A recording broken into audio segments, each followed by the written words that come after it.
La plupart des gens ne remarquent jamais le moment exact où ils perdent leur pouvoir.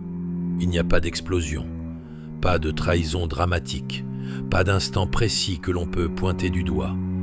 Cela se produit en silence, dans de petits moments, dans des décisions qui paraissent anodines, dans des situations qui semblent même justes. Tu te tais quand tu devrais parler, tu cèdes quand tu devrais avancer.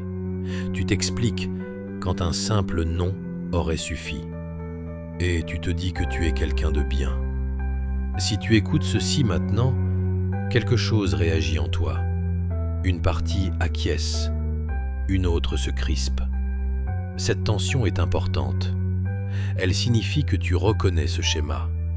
Au fond de toi, tu le sais déjà. Ta bonté t'a coûté quelque chose. Laisse-moi te poser une question simple. As-tu déjà été celui qui donnait le plus et recevait le moins de respect? As-tu déjà senti qu'on te dépassait malgré ton équité? As-tu remarqué que plus tu étais compréhensif, plus on te prenait pour acquis? Ce n'est pas un hasard. Ce n'est pas de la malchance. C'est une structure. Et Nicolas Machiavel comprenait cette structure mieux que presque quiconque. Il n'étudiait pas la morale. Il étudiait les résultats. Il observait qui montait, qui tombait, et surtout, pourquoi. Et le même schéma apparaissait encore et encore. Ceux qui voulaient être aimés à tout prix étaient souvent les premiers à être écrasés. Ceci n'est pas une attaque contre la bonté, c'est un avertissement contre la bonté sans protection. Machiavel n'a jamais dit qu'il fallait être mauvais. Il disait qu'il fallait être lucide. Car le monde ne récompense pas les intentions. Il répond à la perception. Et la perception suit le pouvoir. Voici une vérité que peu osent dire. La bonté ne crée pas automatiquement le respect. Dans de nombreux contextes, elle produit l'effet inverse. Pourquoi ?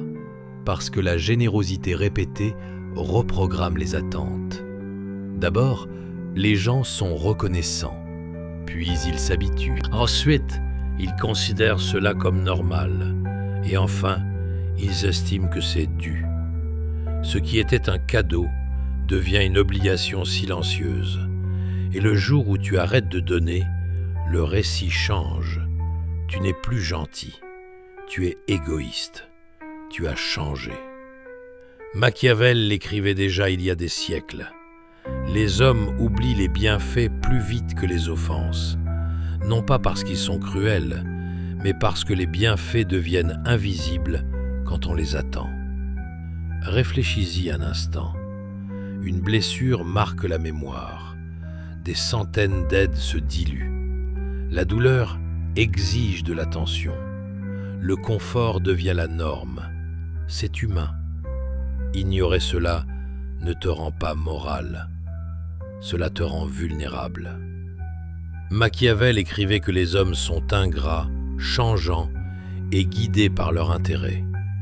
Cette phrase choque souvent, mais ce n'était pas une insulte, c'était une observation. Sous pression, les principes se plient. Quand les ressources diminuent, la morale devient flexible. Quand une opportunité apparaît, les valeurs se réinterprètent. Si ta position dépend du fait d'être aimé, tu te tiens sur un sol instable. C'est ici que les personnes trop bonnes commettent leur première grande erreur. Elles croient que l'équité sera rendue, que la patience sera récompensée, que céder aujourd'hui sera reconnu demain. Elles confondent morale et levier. Mais le pouvoir ne naît pas de l'espoir, il naît des conséquences. Imagine deux personnes. La première est toujours disponible, toujours flexible, toujours compréhensive, toujours prête à pardonner. La seconde est calme, juste, mais ferme. Elle écoute, mais ne cède pas indéfiniment. Elle aide, mais de manière sélective. Elle reste, mais pas à n'importe quel prix. Laquelle respectes-tu instinctivement? Pas laquelle tu admires, laquelle tu respectes. Ton système nerveux connaît déjà la réponse. Machiavel comprenait une chose que beaucoup refusent d'accepter. Le respect ne se donne pas pour la bonté. Il naît de la stabilité. Du fait de savoir à qui on a affaire. De comprendre ce qui se passe quand une limite est franchie. C'est pour cela que les dirigeants qui veulent plaire à tout le monde échouent. Ils éliminent la friction. Ils éliminent la peur. Ils éliminent la conséquence. Et avec elle disparaît la structure. Sans structure, tout se dégrade. Une autre vérité inconfortable. Les gens ne te traitent pas comme tu le mérites.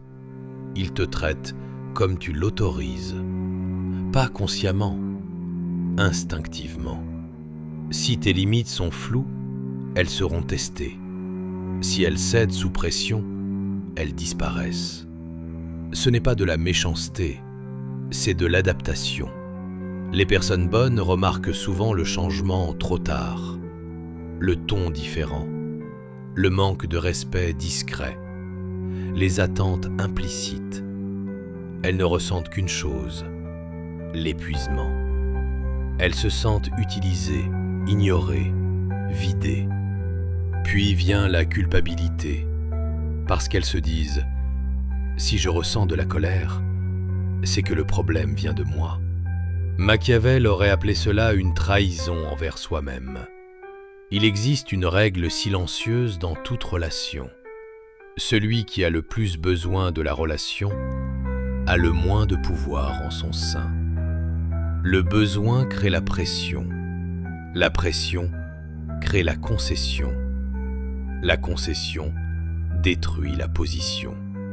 Cela s'applique partout, aux amitiés, aux relations amoureuses, au travail, à la famille. Les personnes bonnes sont particulièrement vulnérables ici, parce qu'on leur a appris que poser des limites est égoïste, que la fermeté est froide, que dire non est immoral. Alors elles ignorent leur intuition, encore et encore, jusqu'à ce que quelque chose se durcisse en elles ou se brise. Machiavel croyait que la morale sans réalisme mène à l'autodestruction. Il a vu des dirigeants gouvernés uniquement par la générosité. Ils ont vidé leur coffre, affaibli leur autorité, et ont été renversés par ceux-là même qu'ils cherchaient à satisfaire. Non parce qu'ils étaient mauvais, mais parce qu'ils étaient prévisibles. La prévisibilité crée le confort. Le confort crée le mépris. La rareté, au contraire, crée la valeur. Quand ton approbation est rare, elle compte. Quand ta présence n'est pas garantie, elle est remarquée. Quand ton aide est sélective, elle est respectée. Ce n'est pas de la manipulation, c'est de la psychologie. Laisse cela s'imprégner. Si l'on sait que tu pardonnes toujours, on ne craint pas la perte. Si l'on sait que tu restes toujours, on ne valorise plus ta présence. Si l'on sait que tu donnes toujours, on n'apprécie plus ton effort. Ainsi, de bonnes intentions créent de mauvais résultats. Machiavel n'a jamais conseillé la cruauté, il a conseillé la clarté. Clarté sur ta position, clarté sur tes limites, clarté sur les conséquences. Car le ressentiment refoulé finit toujours par exploser. La fermeté précoce évite la dureté tardive. Et voici la première grande conclusion. La bonté n'est pas le problème. La bonté sans pouvoir l'est. Le pouvoir ne signifie pas dominer. Il signifie pouvoir dire non et survivre aux conséquences. Sans cela, la bonté devient soumission. Dans la prochaine partie, Nous irons plus loin. Nous parlerons de la peur du rejet, de l'évitement du conflit et de la manière dont cette peur devient l'outil principal par lequel les gens perdent leur force. Il existe une peur qui dirige plus de décisions humaines que la peur de l'échec, de la pauvreté ou même de la solitude. Elle est discrète, presque invisible. Elle ne se présente pas comme une peur.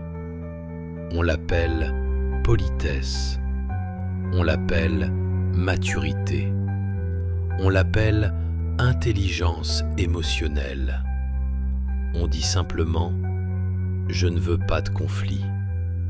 Mais au fond, c'est toujours la même chose.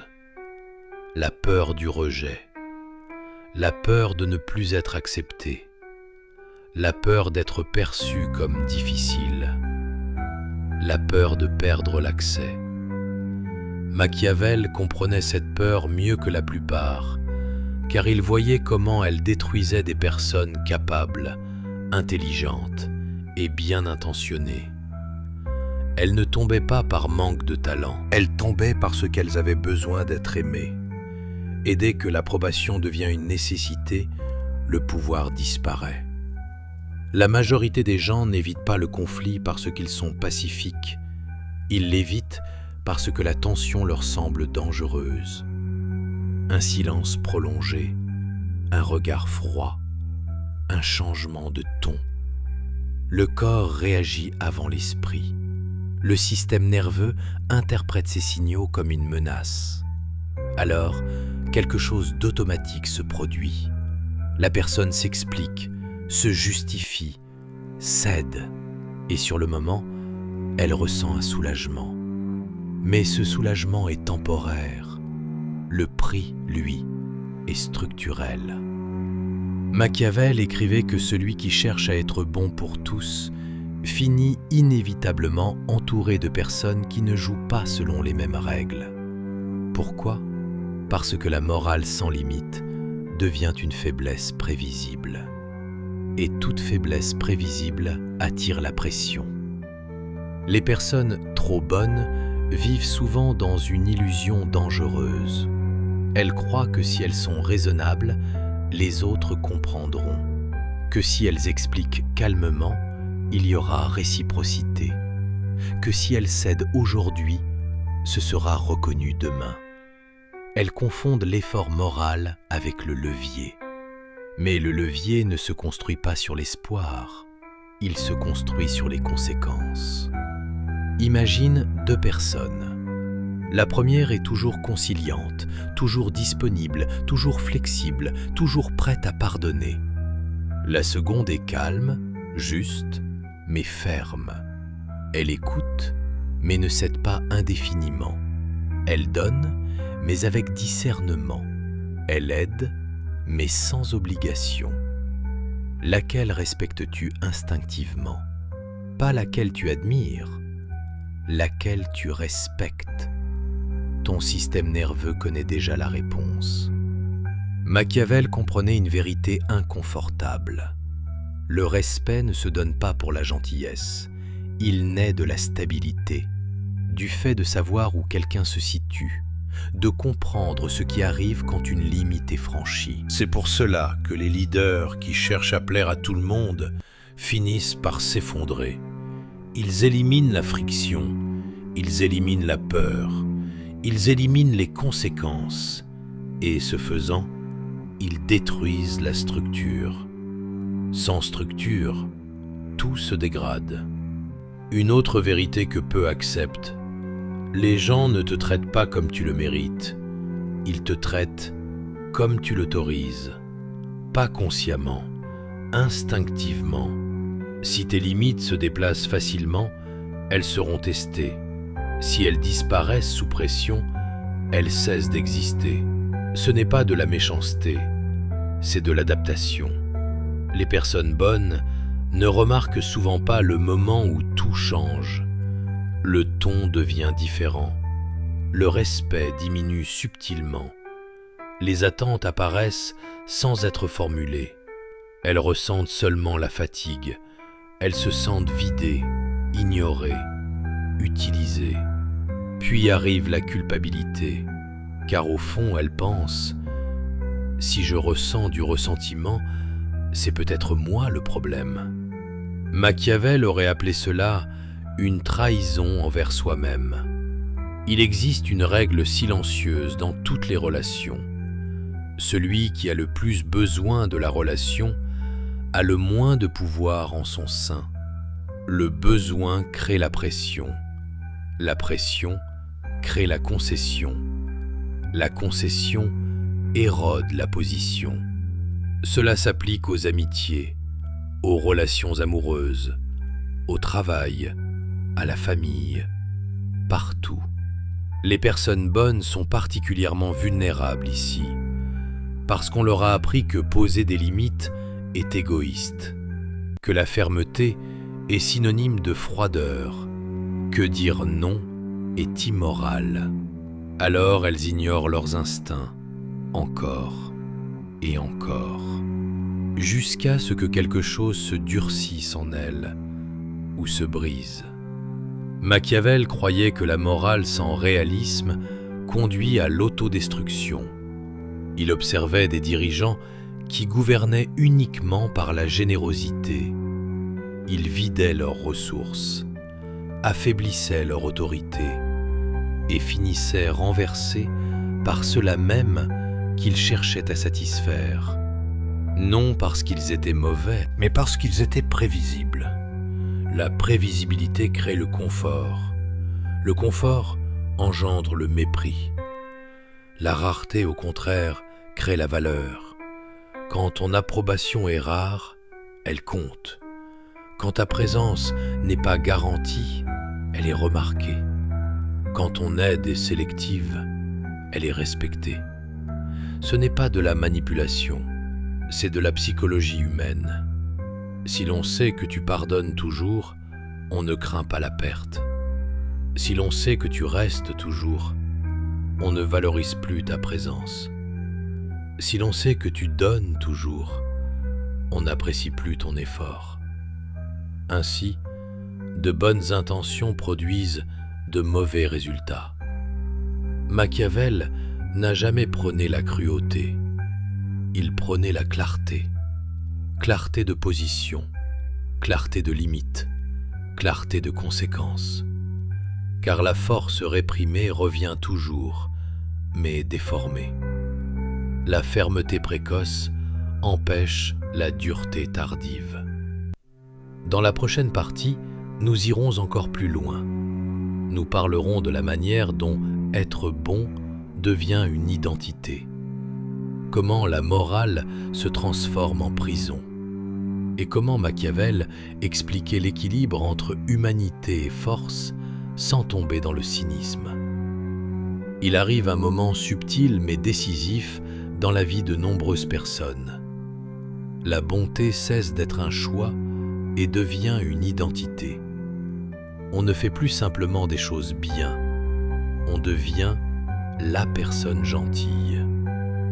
Et lorsque la bonté devient une identité, poser une limite commence à ressembler à une trahison envers soi-même. C'est ici que le piège se referme. Car désormais, la peur n'est plus seulement de perdre des relations.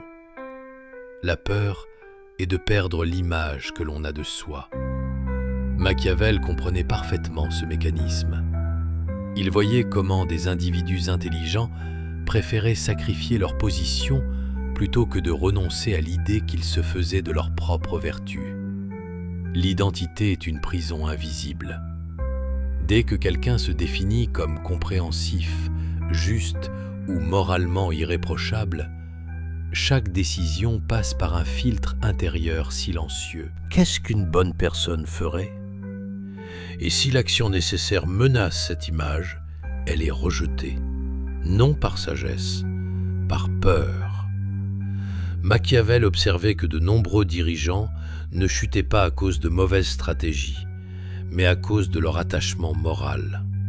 Ils préféraient paraître vertueux plutôt que rester solides, et ils perdaient les deux, car le monde ne récompense pas l'intention morale, il répond à l'équilibre des forces.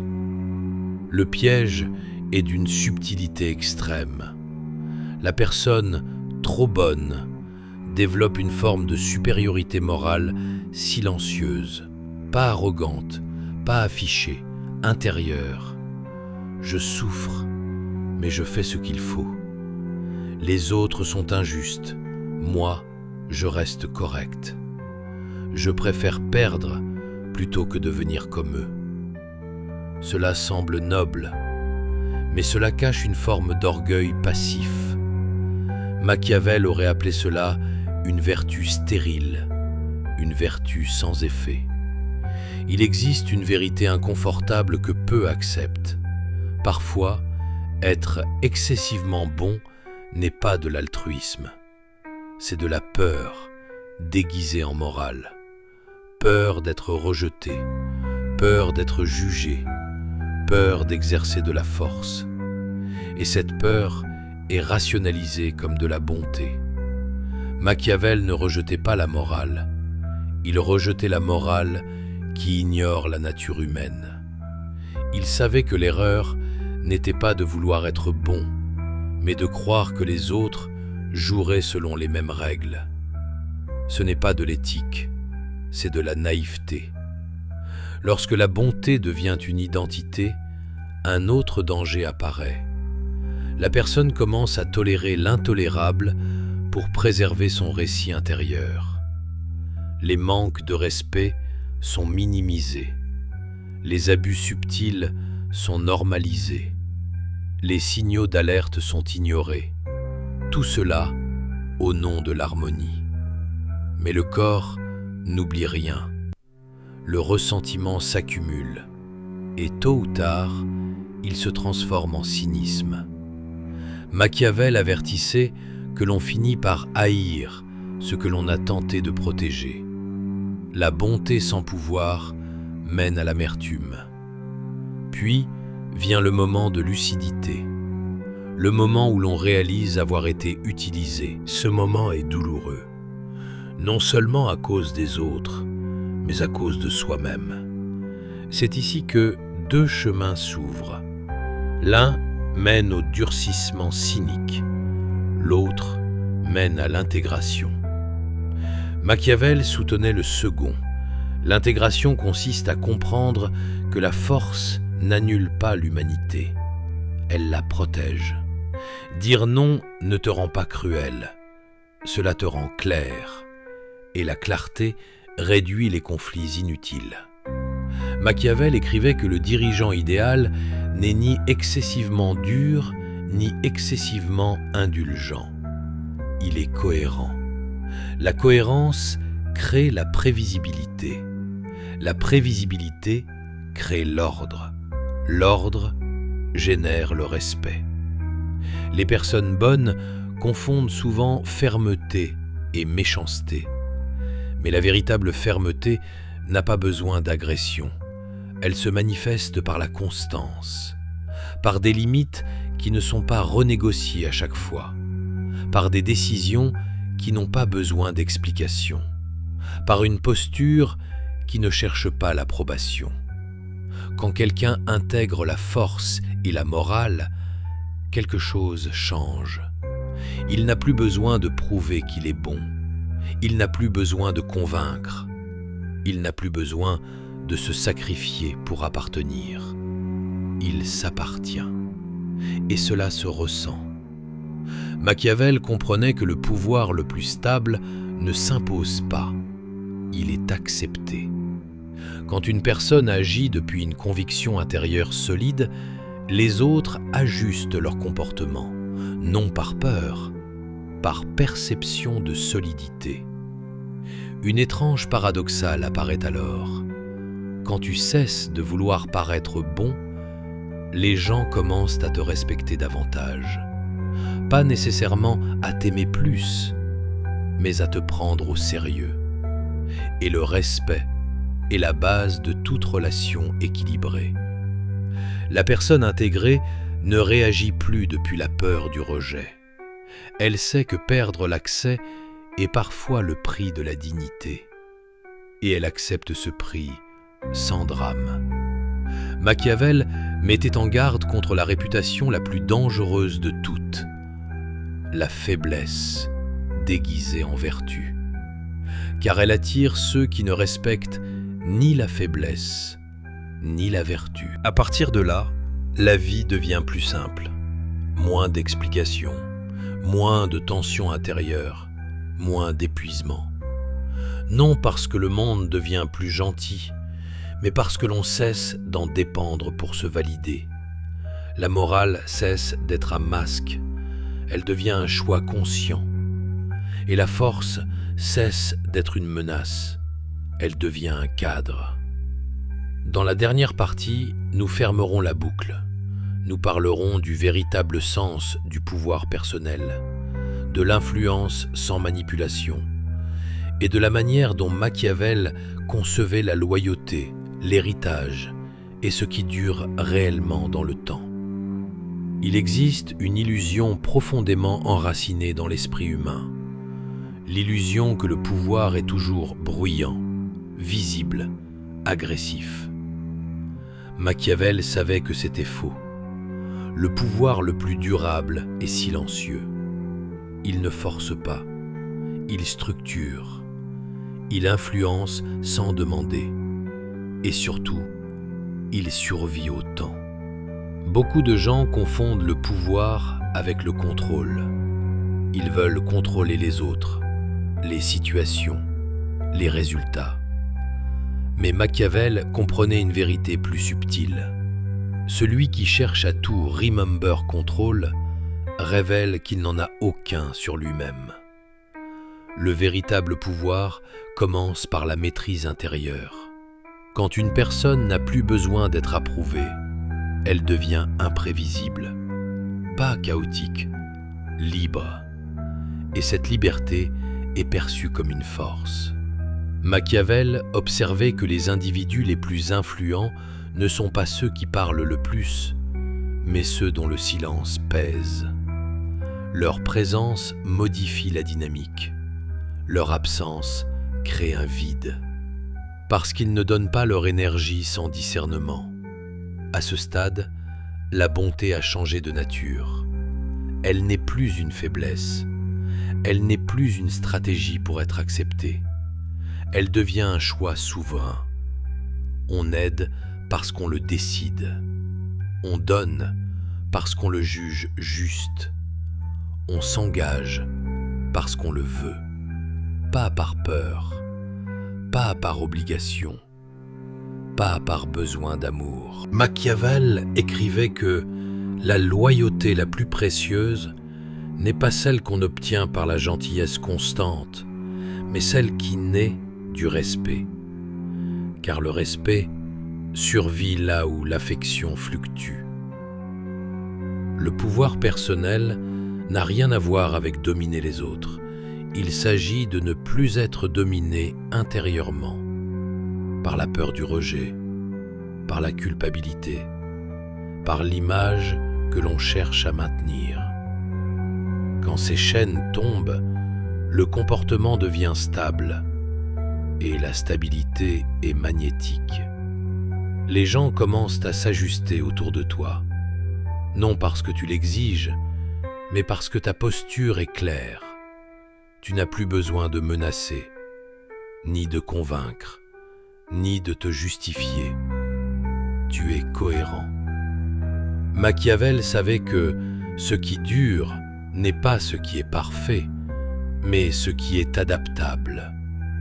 La rigidité morale casse, le cynisme isole, mais l'intégration, force et humanité réunies, perdure. À ce niveau, les relations changent, certaines disparaissent, et c'est inévitable. Toutes les connexions construites sur la faiblesse ne survivent pas à la clarté, mais celles qui restent sont réelles, équilibrées, solides. C'est ici que la majorité des gens reculent. Ils sentent que ce chemin mène à la solitude temporaire, à l'inconfort, à la perte d'illusion. Mais Machiavel comprenait que toute élévation réelle nécessite une traversée. Le pouvoir authentique ne promet pas le confort, il promet la cohérence.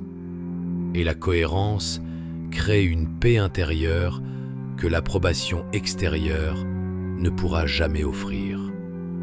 À ce stade, tu n'essaies plus de prouver que tu es bon.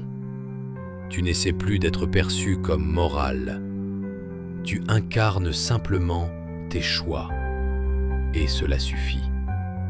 Machiavel croyait que l'héritage réel d'un individu n'est pas ce qu'il a donné, mais ce qu'il a structuré, les règles qu'il a établies, les limites qu'il a normalisées, la force tranquille qu'il a transmise. Et maintenant, laisse-moi te poser une question. Si cette compréhension t'a apporté de la clarté, si certaines phrases ont résonné plus profondément que prévu, ce n'est pas un hasard. Cela signifie que tu étais prêt à entendre cela. Si tu veux continuer à développer cette lucidité, à comprendre les dynamiques invisibles du pouvoir, de l'influence et de la psychologie humaine sans naïveté ni cynisme, alors reste avec nous. Abonne-toi à cette chaîne. Ton like aide cette vidéo à atteindre d'autres personnes qui, comme toi, cherchent à penser plus clairement. Et si tu connais une personne avec qui tu veux réellement partager quelque chose de précieux, envoie-lui ce lien. Pas à tout le monde, à une seule personne. Enfin, laisse un commentaire. Dis-nous quel moment t'a le plus marqué. Ton expérience peut aider quelqu'un d'autre à franchir le même seuil de compréhension.